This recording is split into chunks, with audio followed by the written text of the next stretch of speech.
usted la palabra por 5 minutos. Thank you, Commissioner. This is the Econ Committee's response to the Commission's proposals on competitiveness and convergence instruments. First, we have made great progress on macroeconomic governance with the two-pack and the six-pack. There have also been steps on banking union which started hard on the heels of the six-pack.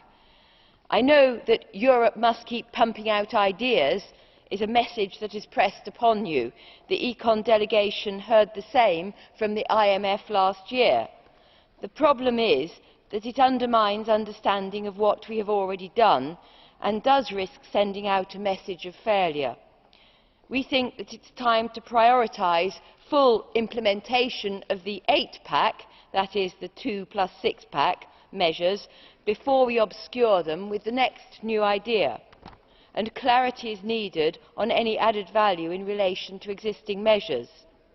So we think maybe it's time to give the gym a rest. An 8-pack in 18 months is pretty good going. A 10-pack might look a bit freaky. We remain concerned about prerogatives of both the European and national parliaments. A common theme in all the rhetoric is that more Europe is for the benefit of citizens. A common theme in all the Parliament reports is that this has to be seen, understood and backed by inclusiveness, solidarity and accountability. However, we have had in many instances a lack of transparency, intergovernmentalism among selected states and brinkmanship that has left citizens behind. I know the Commission hankers after the community method, not intergovernmentalism, and we support you in that. But adding yet another icing of procedures to an already very rich cake is not the way to connect with citizens. More specifically, the Commission's communication on ex-ante coordination failed to clarify what would be the added value of the proposed innovation when we already have the EU 2020, the European Semester, the Euro Plus Pact, not to forget cohesion funds.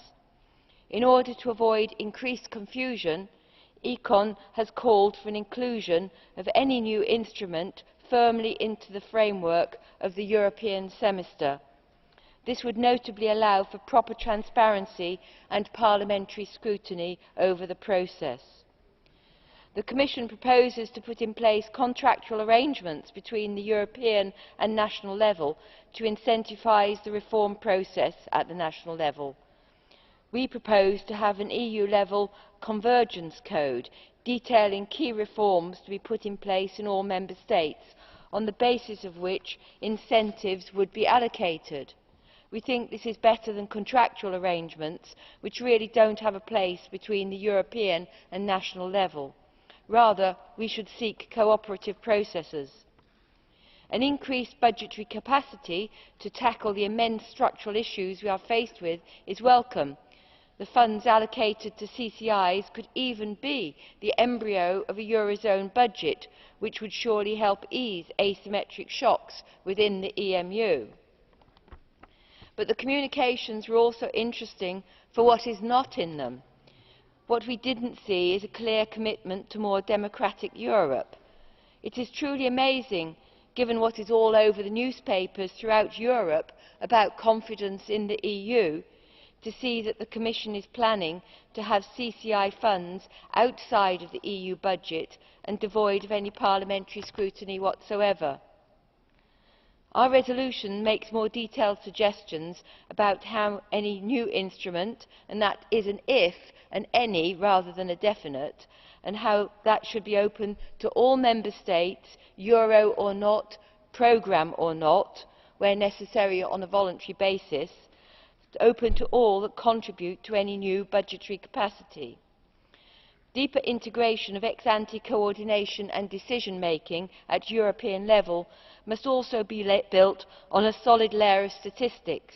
In particular, budgetary coordination within the Union requires consolidated data on public accounts of the Union, Member States and local and regional authorities. but the overriding message is that anything short of a full involvement of the Parliament as a legislative and budgetary authority is unacceptable. Thank you.